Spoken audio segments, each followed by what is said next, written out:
Vamos a leer, dice la Biblia, Pablo, apóstol de Jesucristo, por la voluntad de Dios, a los santos y fieles en Cristo Jesús que están en Éfeso. Todos el 2.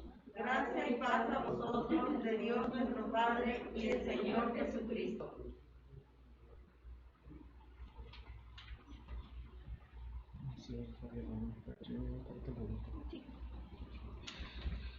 Bendito sea el Dios y Padre de nuestro Señor Jesucristo, que nos bendijo con toda bendición espiritual en los lugares celestiales en Cristo. Versículo 4. Según nos escogió antes de la fundación del mundo, para que fuésemos santos y sin mancha delante de Él. En amor, habiéndonos predestinado para ser adoptados hijos suyos por medio de Jesucristo, según el puro afecto de su voluntad. Para alabanza de la gloria de su gracia, por la cual nos hizo aceptos en el amado. En quien tenemos redención por su sangre, el perdón de pecados según las riquezas de su gracia. Que hizo sobreabundar para con nosotros en toda sabiduría e inteligencia. Dándonos a conocer el misterio de su voluntad, según su beneplácito, el cual se había propuesto en sí mismo. De reunir todas las cosas en Cristo, en la dispensación del cumplimiento de los tiempos, así las que están en los cielos como las que están en la tierra. En él asimismo tuvimos herencia, habiendo sido predestinados conforme al propósito del que hace todas las cosas según el designio de su voluntad.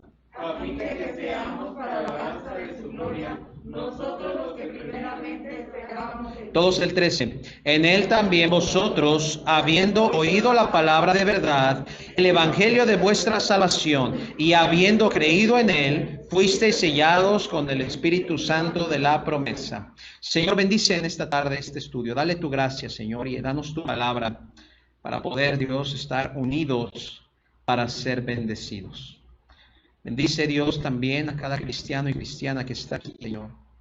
Y Señor, ayúdanos a ver toda bendición espiritual reflejada en nuestra vida. En el nombre de Cristo Jesús. Amén. Pueden sentarse, hermanos, gracias. El día de hoy comienzo a dar un estudio bíblico respecto a Efesios. Ya enseñé Gálatas y ahora quiero comenzar todos los miércoles a enseñar Efesios. Hermano, Efesios es un libro bien interesante. Efesios es un libro que el tema principal de Efesios es la unidad. Ahora, en los tiempos en el que el apóstol Pablo está escribiendo Efesios, el mundo estaba desfragmentado, estaba dividido. Había muchas corrientes de pensamiento. Simplemente en la ciudad de Éfeso, donde había una iglesia que el apóstol Pablo había fundado, había en una colina allá arriba en las orillas de la ciudad, estaba el templo de Diana de los Efesios, ¿verdad?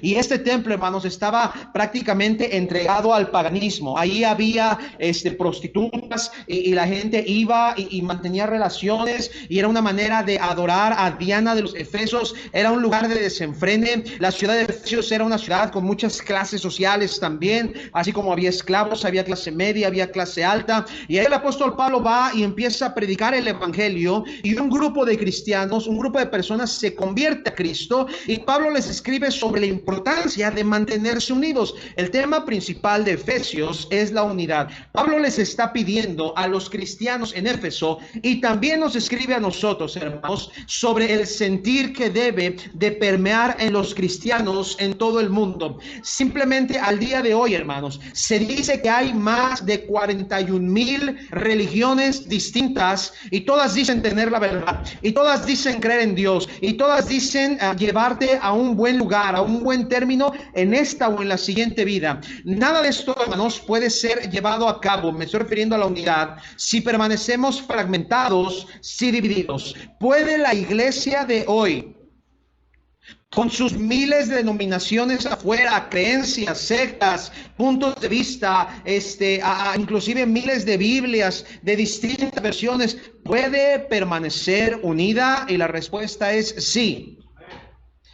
Dios no está esperando unidad en este mundo, pero Dios sí espera unidad en sus hijos. ¿Qué tan importante es la unidad de los cristianos? Bueno, una historia lo relata de esta forma. Cuentan de un creyente que llegó al cielo.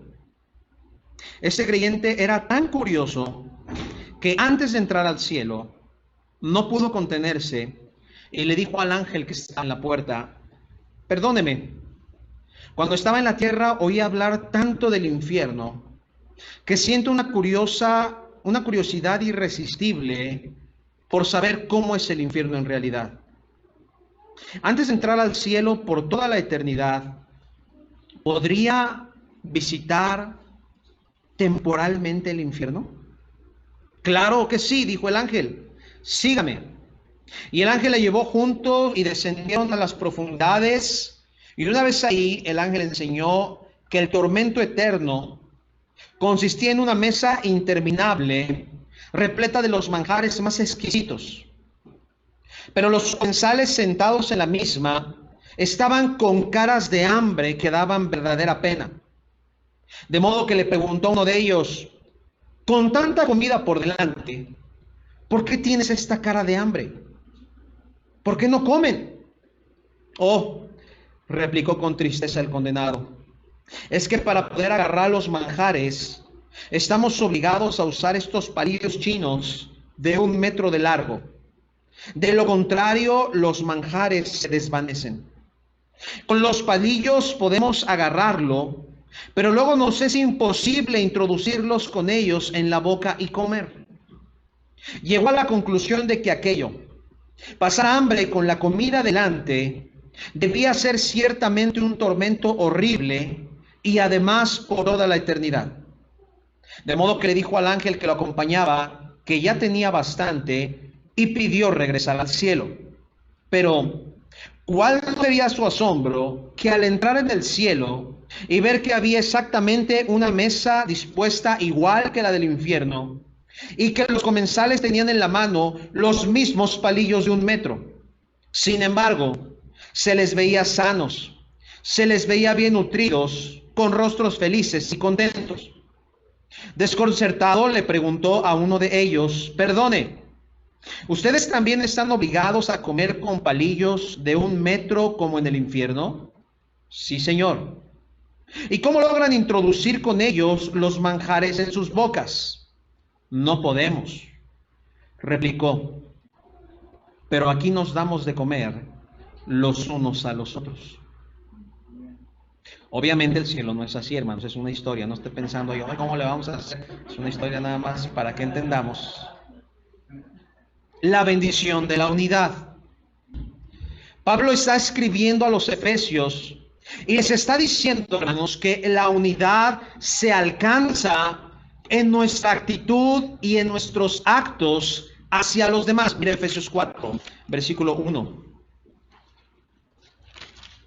Yo pues, preso en el Señor, os ruego que andéis como es digno de la vocación con que fuisteis llamados. Y luego les empieza a hablar de acciones, de actitudes, con toda humildad, con mansedumbre, soportándoos con paciencia los unos a los otros, solícitos en guardar la unidad. ¿De quién?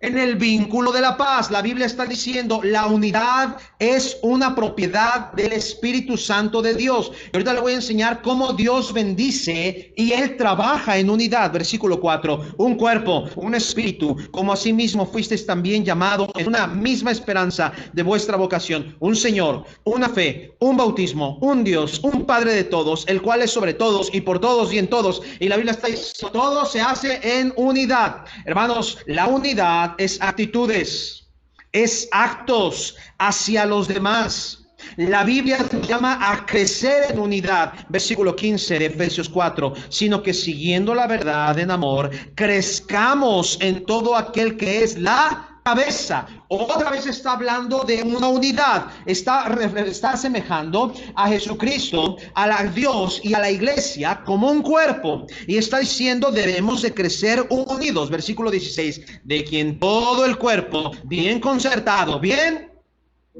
unido entre sí por todas las coyunturas que se ayudan mutuamente según la actividad propia de cada miembro, recibe su crecimiento para ir edificándose en amor.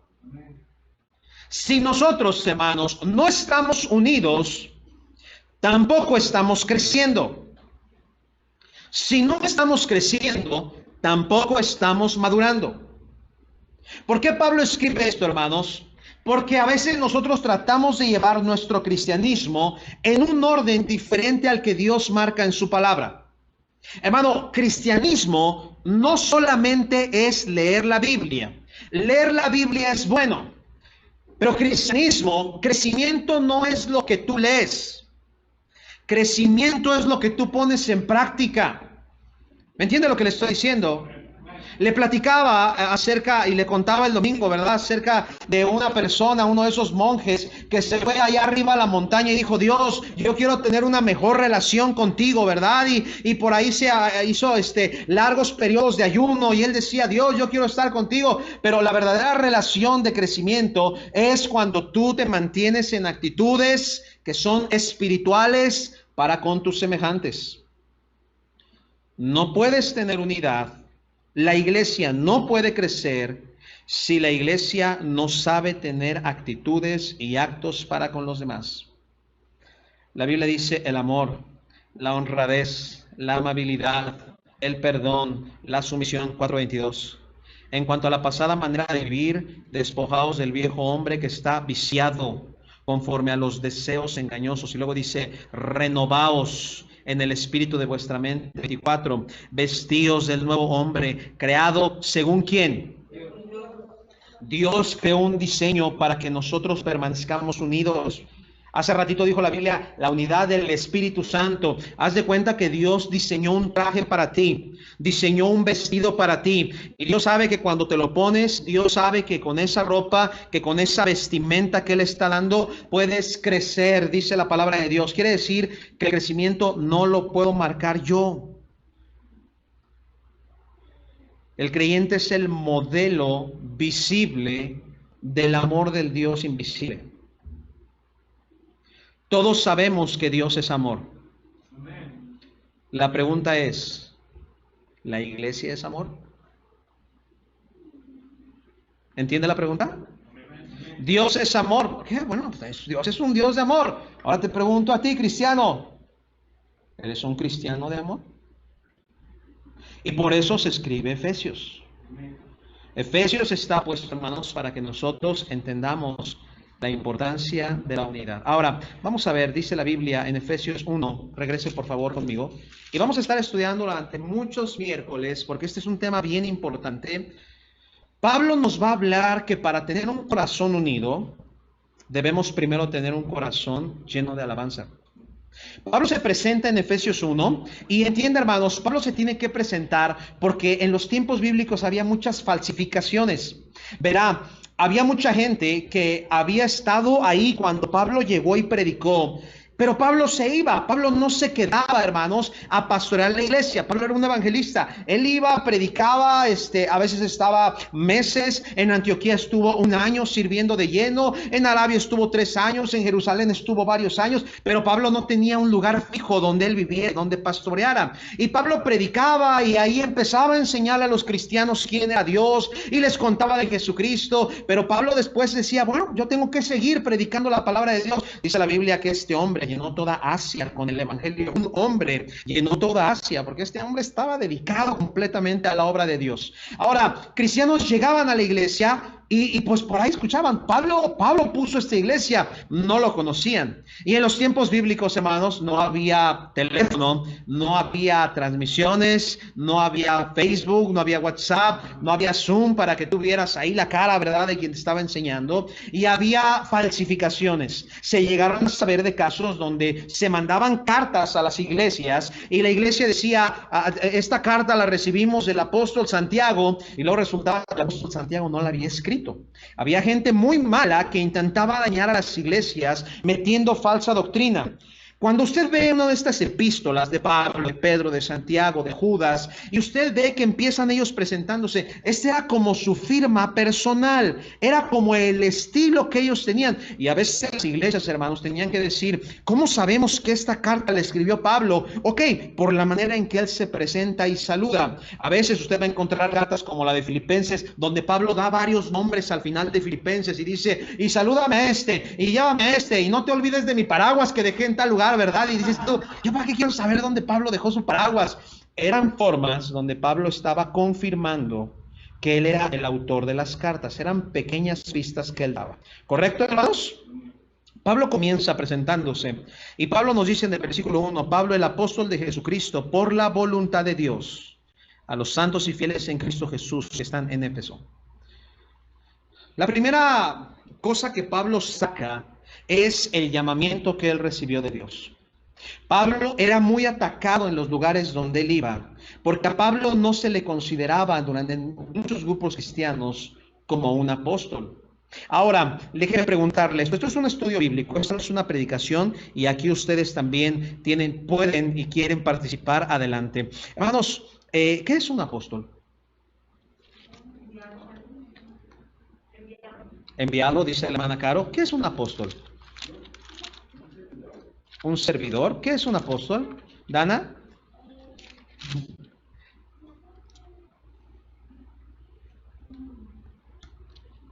¿No? Un estudiante, dice mi hija. Muy bien, hija. ¿Alguien más quiere definir qué es un apóstol? ¿Cuántos apóstoles hay? ¿Cuántos hay? 12. ¿Usted es un apóstol? ¿Usted es una apóstola?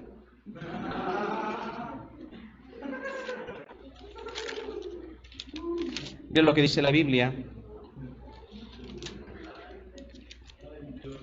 Hechos 1, por favor.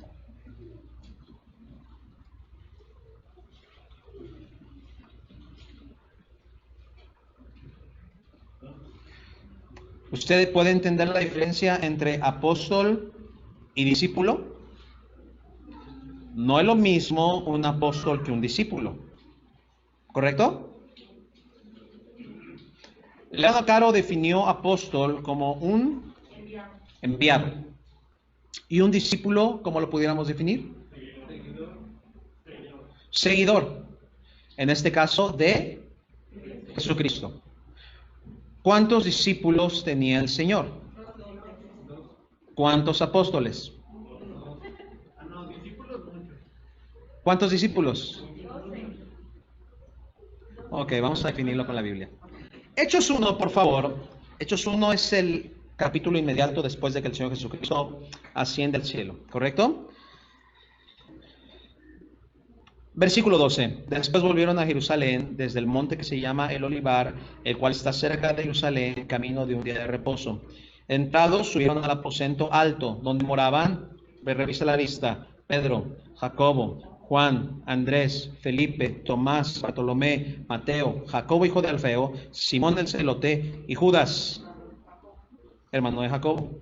Todos estos perseveraban unánimes en oración y ruego con las mujeres, con María, la madre de Jesús, y con sus hermanos. A propósito, esto ya nos da a entender el versículo 14. Ya para este punto, los hermanos terrenales del Señor Jesucristo ya se habían convertido. Ellos no se convirtieron todo el tiempo que el Señor Jesucristo estuvo predicando. La Biblia dice que el Señor Jesucristo tuvo hermanos menores, hermanos y hermanas, lo menciona la Biblia. Por eso María no es virgen, porque María tuvo hijos. Por eso no le decimos la Virgen María, le decimos María nada más, o Mari para los cuates. Y esto también es una lección, hermanos. Si el Señor Jesucristo le tomó 33 años que su familia fuera salva, a nosotros nos tiene que costar. Amén, hermanos. No se agüite si pasan 2 años y la gente... 33 años se aventó él. Y a diferencia de nosotros, el Señor Jesucristo no la regaba. No por ahí decía, híjole, ya me enojé, ahora sí me van a agarrar de ahí. Él sí fue perfecto, hermanos. Y él, la salvación de sus hermanos costó 33 años. Nos tiene que costar, hermanos. Ok, versículo 15. En aquellos días Pedro se levantó en medio de los hermanos y reunidos, que eran como 120 en número. Esos hermanos eran discípulos de Jesús. Miren, tenemos que definir esto. Un discípulo es un seguidor. El seguidor sigue a su líder. El Señor Jesucristo nunca puso un límite de seguidores. Él, dice la Biblia, apareció a más de 500, ahí en el libro de Lucas dice que cuando Él resucitó, apareció a más de 500 discípulos después de haber resucitado. Un discípulo es un seguidor de Cristo. Usted es un discípulo de Cristo. Usted decidió seguir a Cristo. En el libro de Mateo, Jesucristo le dijo a Pedro y a Andrés: venid en pos de mí y yo os haré pescadores de hombres. Se volvieron discípulos de Jesús, dice la Biblia, dejándolo todo, lo siguieron. Un discípulo es aquella persona que sigue voluntariamente. Un apóstol es un escogido directamente del Señor Jesucristo. Jesucristo tuvo muchos discípulos. A él no lo seguían 12, a él lo seguían miles. Por eso a mí me gusta ver esas películas de Jesús, porque nos dan una idea equivocada de quién era Jesús. ¿Ves una película de Jesús y ves a dos hippies?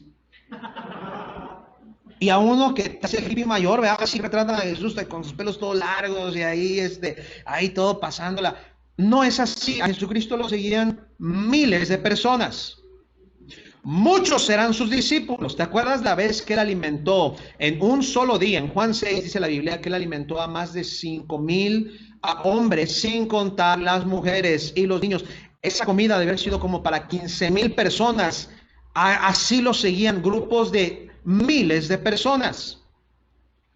Pero apóstoles, él escogió solamente a 12. Siga leyendo, versículo 16. Varones hermanos, era necesario que se cumpliera la escritura que el Espíritu Santo habló por boca de David acerca de Judas, en quien fue guía de los que prendieron a Jesús. Era contado con nosotros y tenía parte en este ministerio. Este pues, con el salario de su iniquidad, adquirió un campo que, cayendo de cabeza, se reventó por la mitad y todas sus entrañas se derramaron. Fue notorio a todos los habitantes de Jerusalén, de tal manera que aquel campo se llama en su propia lengua Aceldama, que quiere decir campo de sangre. Esto está escrito en el libro de los Salmos: sea hecha desierta su habitación y no haya quien more en ella. Versículo dice: y tome otros oficios. 21. Es necesario pues que de estos hombres que han estado juntos con nosotros. ¿Cuáles hombres? Los 120 que estaban ahí. Ellos empiezan a dar las reglas del apostolado. Pedro está levantándose diciendo: tienen que ser 12, porque el Señor escogió a 12. Somos 11. A uno era Judas Iscariote. Judas Iscariote traicionó a Cristo, se quitó la vida. Ahora, no por traicionar a Cristo, Judas Iscariote se fue al infierno. Ese no fue su pecado. ¿Cuál fue el pecado que condenó a Judas Iscariote? No creer en la salvación. Si Judas se hubiera arrepentido y en lugar de ir con los principales judíos y fariseos y haberles dicho: ahí está tu dinero, yo entregué sangre inocente, hubiera ido al pie de la cruz y le hubiera dicho: perdóname porque yo te entregué, yo no creí en ti, el Señor Jesucristo le hubiera perdonado, porque la Biblia dice que si confesamos nuestros pecados, Él es fiel y justo para perdonar todos nuestros pecados. No hay pecado que Dios no pueda perdonar. La gente afuera está cometiendo el mismo pecado que Judas Iscariote. Está rechazando a Jesucristo como su Salvador. Amén. Faltaba uno.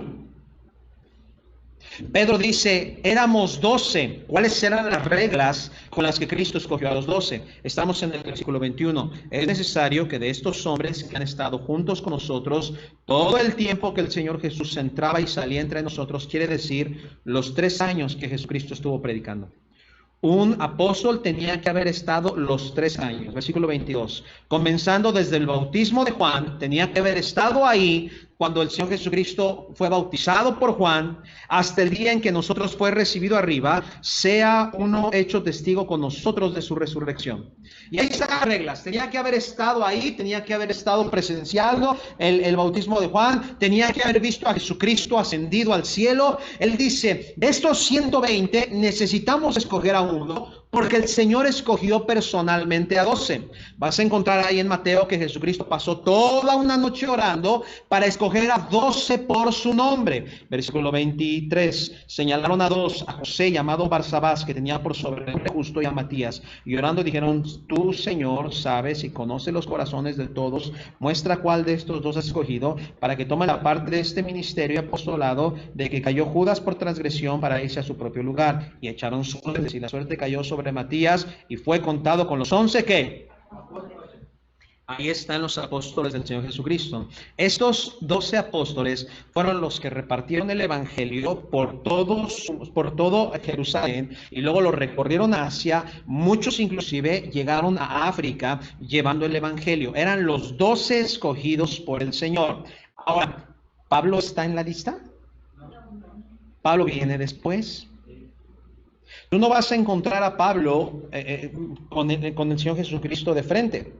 Ahora, cuando Pablo comienza a predicar a sus enemigos, y a propósito, siempre que comiences a predicar al Señor, vas a tener enemigos. Al diablo no le va a gustar lo que estás haciendo. Y Pablo se levantaba y predicaba, y los enemigos venían y decían, ¿pero Pablo qué?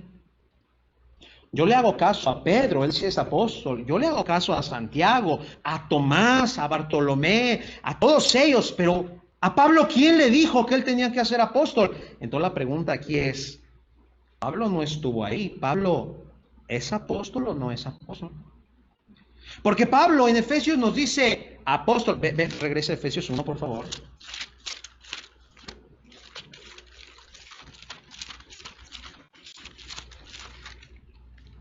Pablo, apóstol de Jesucristo por la voluntad de Dios. ¿Pablo cumplía con las reglas del apóstol? Pero no había estado en el ministerio de Jesucristo. No había estado en el bautismo que el Señor Jesucristo recibió por Juan. No estuvo viendo los milagros. Tampoco conoció la doctrina de Jesucristo. No le escuchó predicar. No lo vio ascender. ¿Dónde está la clave? En Gálatas 2.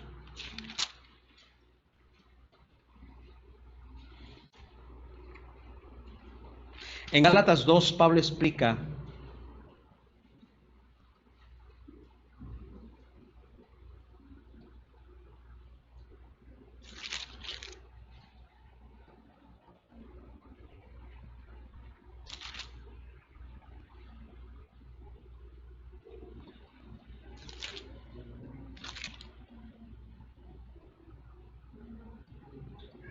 ¿Ya estamos ahí? Discúlpame, es Gálatas 1. Versículo número 10. Pues ahora busco el favor de los hombres o el de Dios. O trato de agradar a los hombres, pues si todavía agradara a los hombres, no sería Jesucristo. Versículo número 11. Mas os hago saber, hermanos, que según el evangelio anunciado por mí, no es según hombre. Pues yo no lo recibí, ni lo aprendí de hombre alguno, sino por la revelación de ¿qué? ¿Cómo, Pablo? Tú no estuviste ahí con los 11. Tú no estuviste en la pesca milagrosa. Tú no estuviste en la última cena. A ti no te lavó los pies el Señor Jesucristo. Y Pablo nos explica, versículo 13, porque ya habéis oído acerca de mi conducta en otro tiempo en el judaísmo, que perseguía sobremanera la iglesia de Dios y la asolaba a propósito. Nuestro mal pasado no es una excusa para que no sirvamos a Dios. Pablo era un perseguidor. Pablo le hizo mucho daño a la iglesia. Dios lo usó. Versículo 14. En el judaísmo aventajaba a muchos de mis contemporáneos en mi nación, siendo mucho más celoso de las tradiciones de mis padres. Pero cuando agradó a Dios, que me apartó desde el vientre de mi madre y me llamó por su gracia. El llamamiento de Pablo vino por gracia de Dios. No vino porque él estuvo y cumplió las reglas. Gracia quiere decir lo que tú no alcanzas. Pablo no alcanzó el ministerio de Jesucristo, pero Dios, como sea, le dio el apostolado. Versículo número 17. Ni subí a Jerusalén a los que eran apóstoles antes que yo, sino que fui a Arabia y volví de nuevo a Damasco. Después, pasados 3 años, subí a Jerusalén para ver a Pedro y permanecí con él 15 días. Y luego Pablo sigue hablando de su testimonio y sigue hablando y hablando y hablando. Dice la Biblia que Pablo pasó 3 años en Arabia, en el desierto. En esos 3 años, el Señor Jesucristo le reveló a Pablo y le cambió su doctrina. Él era judío y él seguía la religión judaica, y el Señor vino y hagan de cuenta que lo puso a corriente, lo puso al tanto. Y el Señor le quitó todo lo que no veía en él. Hagan de cuenta que él pasó su colegio, instituto bíblico allá en el desierto con el Señor. Y el Señor le dijo, ahora tú vas a ser apóstol, escogido directamente por mí. Aunque tú no cumples las reglas del apostolado, yo quiero que tú también seas apóstol. Por eso Pablo en Efesios 1 nos escribe, yo soy apóstol por la voluntad de Dios. Pablo sí era apóstol. apóstol. ¿Podemos ser apóstoles? No. Dios nos ha escogido. No estuvimos ahí. Apóstoles solamente había 12. Ya se acabaron. El Señor les hizo promesas a los apóstoles. Allá cuando entremos a la Nueva Jerusalén, cada puerta de esa ciudad gloriosa, majestuosa, rica, millonaria, va a tener en cada puerta va a estar el nombre de uno de los apóstoles. 12 puertas por cada apóstol. El Señor les prometió en el cielo que los iba a dejar gobernar ahí sujetos a Él, ¿verdad? Ellos van a tener galardones, pero la Biblia ya no marca apostolados para nuestros tiempos. Hay religiones y sectas que marcan el apóstol del Señor, la apóstola, apostoliza, o no sé cómo le llaman, ¿verdad? Y hacen señales y milagros. Apóstoles solamente había 12. Un apóstol no era otra cosa más que alguien llamado directamente por el Señor Jesucristo. Hoy todos nosotros somos unos seguidores del Señor Jesucristo, pero no somos apóstoles. Pablo se presenta en el versículo 2, dice: gracia y paz a vosotros, de nuestro Dios Padre y del Señor Jesucristo. Esa es la firma de Pablo. Esas son las palabras que Pablo utiliza en la mayoría de sus cartas para decir: soy yo, no desconfíen de mí. Es bien probable, hermanos, que la carta de Efesios se haya leído en todas las iglesias de Asia Menor, en Galacia, en Filipos, en Éfeso, ¿verdad? Y las cartas llegaban y decían: Pablo ya escribió una nueva carta. No tenían Biblia, hermanos, tenían fragmentos del Antiguo Testamento, tenían partes de los Salmos, pero no tenían iglesias como las tenemos hoy. Se reunían en casas y se abrían los pergaminos y decían: oigan, Pablo nos acaba de mandar, y se leía en voz alta el pergamino, y Pablo les está escribiendo a todos los hermanos de las iglesias alrededor, específicamente a los de Gálatas, pero todos los demás leían las cartas se pasaban. Terminaba la carta, se hacía una copia y se mandaba a todas las iglesias cristianas para que todos tuvieran más o menos la misma información. Y así las iglesias de los primer siglo, las iglesias que estaban bebés, por así decirlo, así empezaron a crecer. Se escribía específicamente. Pablo comienza escribiendo, hermanos, y bueno, todo lo que le acabo de contar es introducción, Pablo comienza escribiendo una alabanza. En el versículo 3, esto es una oración. Bendito sea el Dios y Padre de nuestro Señor Jesucristo, que nos bendijo con toda bendición espiritual en los lugares celestiales en Cristo. Y si usted sigue leyendo hasta el versículo 11, Pablo está orando y él está alabando a Dios. Es una oración de alabanza, es una oración de gratitud por lo que él llama en el versículo 3 las bendiciones espirituales en Cristo Jesús. Pablo está hablando, las palabras están fluyendo de su boca, es como una cascada continua. Pablo no hace pausas, Pablo no dice versículo 13 y luego escribe el 14. Pablo está hablando así de corrido. Él está hablando, hermanos, acerca de todas las bendiciones espirituales que él quiere que los cristianos recordemos. Es como esas montañas que todos hemos visto, ¿verdad? Alguna imagen de esas montañas de bola de nieve. ¿Has visto esa imagen donde hacen una bola de nieve y la echan a rodar y la bola de nieve a medida que va cayendo se va haciendo más grande? Eso es lo que Pablo termina en el versículo 13. Él está hablando acerca de una verdad que edifica. Es una alabanza. A la alabanza, o la verdad que tiene alabanza, también se le conoce como una doxología. Pablo está diciendo: Dios merece ser bendecido porque nos está bendiciendo con bendiciones espirituales. Y luego Pablo va a hablar acerca de unidad, y Pablo va a hablar acerca de la manera en que Dios bendice, en que Jesucristo bendice, y en que el Espíritu Santo nos bendice. Pero no es cualquier bendición, hermanos, es toda bendición espiritual. Pablo comienza su carta diciéndole a los Gálatas: ustedes y yo hemos sido enormemente bendecidos. Hermanos, es bueno recordar en nuestras vidas cristianas que Dios nos ha bendecido enormemente al día de hoy. Y la Biblia le llama la bendición espiritual de Dios. Hermano, las bendiciones de Dios no tienen que ser meramente materiales y económicas. Gracias a Dios por su bendición económica. Gracias a Dios por su bendición de salud. Gracias a Dios por su bendición de trabajo. Gracias a Dios por su bendición de cuidado para tu vida. Todo eso es bien importante, hermanos. Sí es importante el ver cómo Dios nos bendice de formas tangibles en nuestra vida. He escuchado a muchos cristianos con el testimonio ese que es bonito escucharlo, ¿verdad? De no había dinero y metí la ropa a lavar y salió el de 100. Gloria a Dios por ese billete de 100. O las veces que decimos, mira, pues sin saberlo, ¿verdad? Fíjate que se metieron a robar a la casa de al lado y la mía estaba abierta, nada más tenía un palito y gracias a Dios en la mía ni se metieron. Gloria a Dios por esa bendición. Pero Pablo nos dice algo en el versículo 3 y yo quiero que usted piense en esto. La bendición espiritual. Debemos agradecer las bendiciones que Dios nos da, pero usted alcanza a entender las bendiciones espirituales que hemos recibido.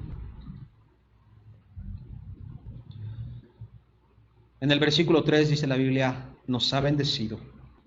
En el versículo 4 dice, nos ha escogido. En el versículo número 5 nos dice, nos adoptó como hijos suyos. En el versículo 6 nos dice, nos concedió su gracia. Nos recompensó con su gracia. Eso es lo que está diciendo. Su abundante gracia. En el versículo 9 y 10 dice, nos hizo conocer su voluntad. Nos reúne en Cristo en todas las cosas. Pablo se toma un minuto para decir, cristiano, no solamente vayas detrás de la bendición tangible de Dios.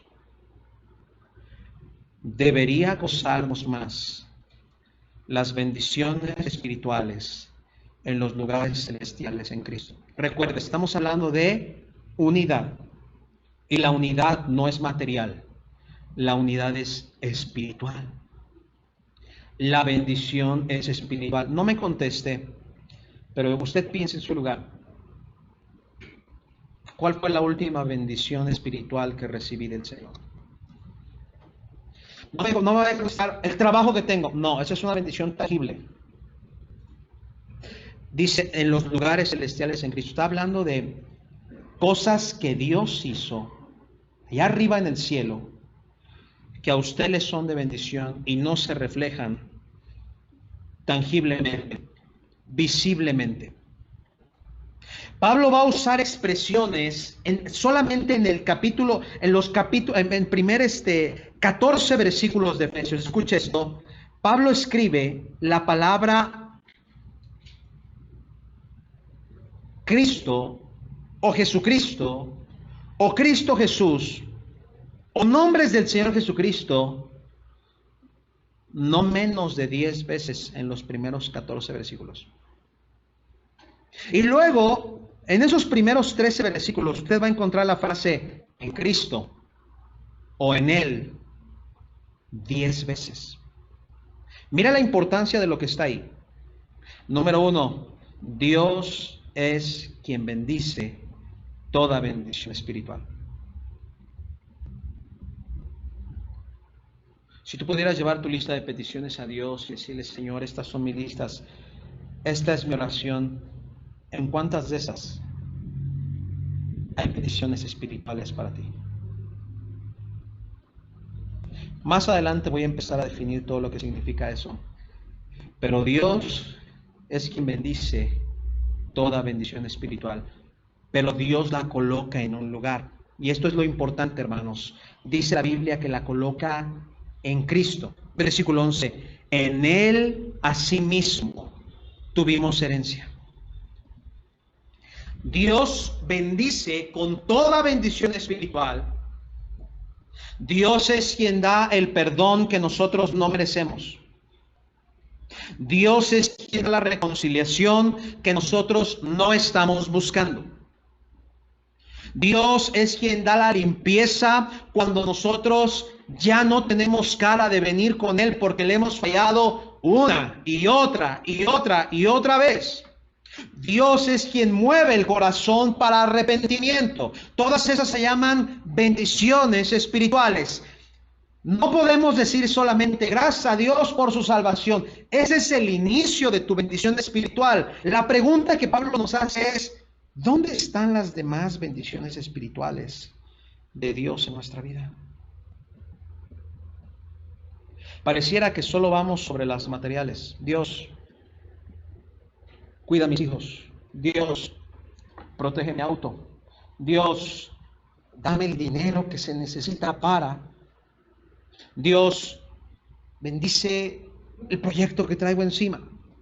Dios, dame dinero para comprar pintura. Dios, está bien. Pero ¿y las bendiciones espirituales de Dios sobre nuestra vida? La Biblia nos da, Efesios es un libro que hace que te detengas y que pienses, ¿dónde están las bendiciones espirituales con las que Dios me bendice? Están en su amado. Fíjate lo que dice el versículo 6. Para alabanza de la gloria de su gracia con la cual nos hizo aceptos. Fíjate lo que dice. Dentro del amado. No está diciendo con el amado. Está diciendo dentro de él. Le dije que Dios trabaja en unidad. ¿Le pueden cerrar, por favor? ¿Quién es el que bendice, número uno? Dios siempre bendice, hermanos. Amén, hermanos. Aun cuando nosotros no vemos bendición, Dios siempre bendice. Una oración no contestada no es señal de que Dios no bendiga. Hasta las oraciones no contestadas son bendiciones de Dios en nuestra vida. Una oración que Dios pone en pausa y en espera no quiere decir que Dios no bendiga. Dios sí bendice. Dios está dándonos paciencia para que sigamos adelante a pesar de que Él no ha contestado la petición que nosotros tenemos. Pero ¿en dónde bendice? Bendice en Cristo, en su amado. Fue a través de Cristo que los primeros cristianos judíos llegaron a ser el pueblo de Dios. Y también los gentiles fueron sellados y pertenecen a Dios. Versículo 13. En Él también vosotros, otra vez nos dice, dentro de Cristo, habiendo oído la palabra de verdad y el evangelio de vuestra salvación, habiendo creído en Él, fuisteis sellados con el Espíritu Santo de la promesa, que es las arras de nuestra herencia hasta la redención de la posesión adquirida para alabanza de su gloria. Hubo un tiempo en que estábamos separados de Cristo. Estábamos alejados de Dios. Estábamos sin Dios. Pero ahora que estamos en Cristo, hermanos, ahora que lo recibiste, dice en el versículo número 13, que creíste en Él, ahora tú estás en Cristo. Eso es de lo que está hablando la Biblia. Y cuando tú estás en el lugar correcto, tú empiezas a recibir las riquezas y todas las bendiciones espirituales que Dios tiene para nosotros. Hermano, la primera bendición que Dios tiene para nosotros es una bendición espiritual. Ve Deuteronomio 28:1, por favor. Y mira el contraste de bendiciones. Deuteronomio 28:1. Es un contraste. Pablo dice, Cristo tiene las bendiciones de Dios. Tú tienes que estar en Él. Tú fuiste salvo, pero para que tú disfrutes las bendiciones de Dios, tú tienes que estar bien con Dios. Ahora fíjate lo que dice la Biblia en Deuteronomio 28. Y este es un libro de leyes. Acontecerá que si oyeres atentamente la voz de Jehová tu Dios para guardar y poner por obra todos los mandamientos que yo te escribo hoy, también de Jehová tu Dios te exaltará sobre todas las naciones y la tierra. Versículo 2. A mamá, cada quien va a leer un versículo hasta que lleguemos al versículo 14. Y vendrán sobre ti todas estas bendiciones y te alcanzarán si oyeres la voz de Jehová tu Dios. Bendito serás tú en la ciudad y bendito tú en el campo. La fila que sigue.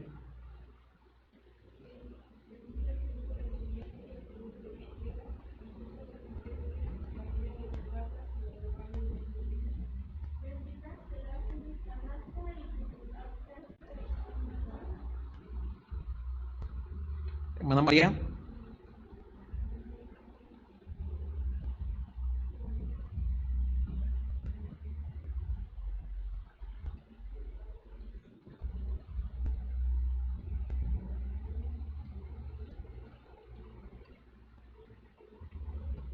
¿Soy yo o se escucha la voz de alguien más? ¿Sí?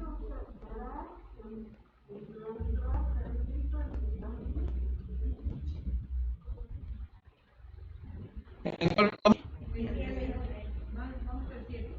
7. Ahí atrás, Jorge. Sí. Jehová derrotará a tus enemigos que se levantaren contra ti. Por un camino saldrán contra ti y por 7 caminos irán delante de ti. 8. Jehová te enviará bendición sobre tus graneros y sobre todo aquello en que pusieres tu mano, y te bendecirá en la tierra que Jehová tu Dios te da. 9.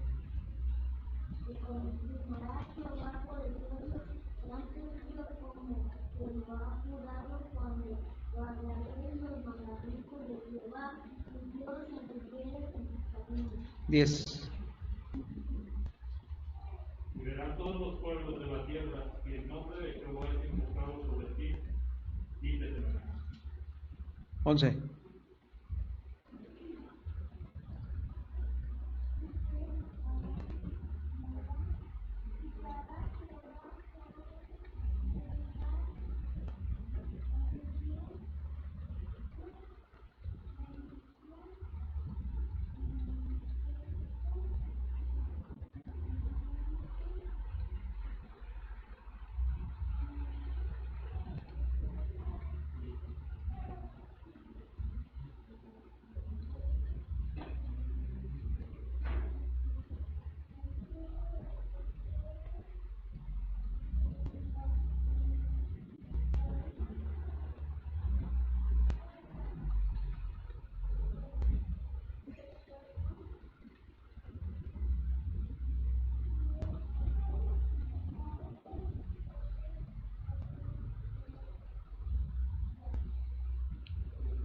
¿12?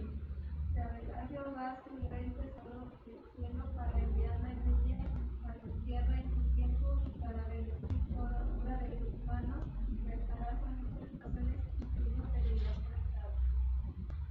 Te pondrá Jehová por cabeza y no por cola, y estarás encima plenamente y no estarás debajo, si obedecieres los mandamientos de Jehová tu Dios que yo te ordeno hoy, para que los guardes y cumplas.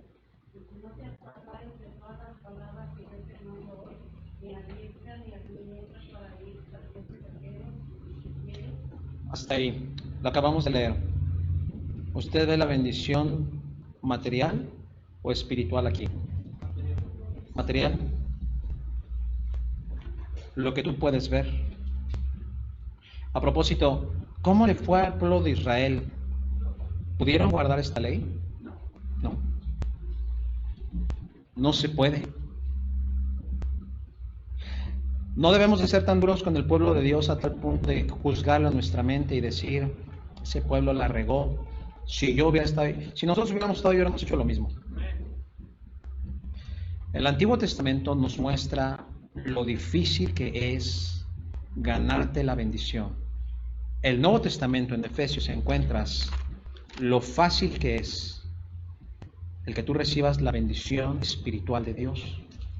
Regresa conmigo a Efesios 1 y vamos a concluir ahí. Y la próxima semana voy a hablar de los 3 tiempos de la bendición. Efesios 1. Dice la Biblia, en el versículo número 11, habla de la herencia. Herencia simplemente por ser predestinados. Entonces va a marcar y después va a hablar del Espíritu Santo en el 13 y 14. Ya lo leímos hace rato. Efesios nos está marcando los 3 elementos en la bendición espiritual. ¿Quién da la bendición primeramente? Toda bendición espiritual viene de. ¿En quién la deposita? En Cristo. ¿Quién me la da? El Espíritu Santo. Dice la Biblia en el 13 que fuimos sellados con el Espíritu Santo de la promesa, que es las arras de nuestra herencia hasta la redención de la posesión adquirida para la alabanza de su gloria. La palabra arras quiere decir garantía. La garantía de toda bendición espiritual que comienza con la salvación es el Espíritu Santo de Dios.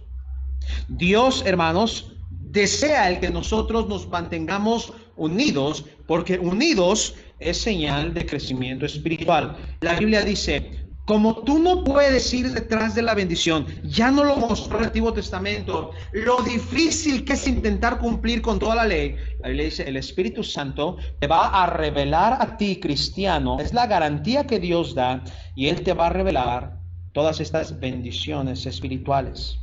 De ahí la importancia que nuestro corazón esté siempre receptivo a la voz del Espíritu Santo. Mira, hermano, cuando el Espíritu Santo habla a nuestra vida, es Dios queriendo darnos a nosotros bendiciones espirituales. Y el Espíritu Santo es el que viene a nuestro corazón y nos habla y nos dice, hey, no te desanimes. Yo sé que no hay dinero, pero hay una riqueza espiritual detrás de esta prueba. Ese es el Espíritu Santo llevándonos a las riquezas, a las bendiciones espirituales. El Espíritu Santo, dice la Biblia, está puesto por Dios para mostrarnos nuestra prioridad espiritual. Si nuestro corazón solamente va detrás de la bendición material, económica, tangible, laboral, de salud, de bienes, de dinero y de todo lo demás, no alcanzamos a descubrir todos los tesoros y todas las bendiciones. Dios no retiene bendiciones. Simplemente nosotros no las estamos apropiando, no las estamos haciendo nuestras. Crecer, transformados, explorar las riquezas de nuestra herencia. Cuando estás en Cristo, toda bendición espiritual te pertenece y el Espíritu Santo la comienza a dar a tu corazón. Jesucristo mencionó muchas veces la paz. La paz de Dios es una bendición espiritual que el mundo a ti y a mí no nos puede dar. Dios quiere que tengamos paz. ¿Cómo lo vamos a hacer? Si estamos en Cristo, el Espíritu Santo va a empezar a revelar a nosotros. La semana que entra vamos a seguir hablando más acerca de las 3 bendiciones. Ya nos bendijo en el pasado, nos está bendiciendo ahorita. Dice la Biblia que hay herencia y bendición futura. Y de eso vamos a hablar más adelante. Señor, gracias por hablar a nuestras vidas. Gracias por ser un Dios de unidad. Entender que nuestro Dios, el Señor Jesucristo y el Espíritu Santo trabajan unidos y nos bendicen unidos. Debe de llevarnos Dios a trabajar unidos, a ser bendecidos unidos y a ser bendición unidos. Bendice Dios estos estudios bíblicos para que nuestra visión de la unidad cambie, Señor. Síguenos hablando en el nombre de Jesús. Amén.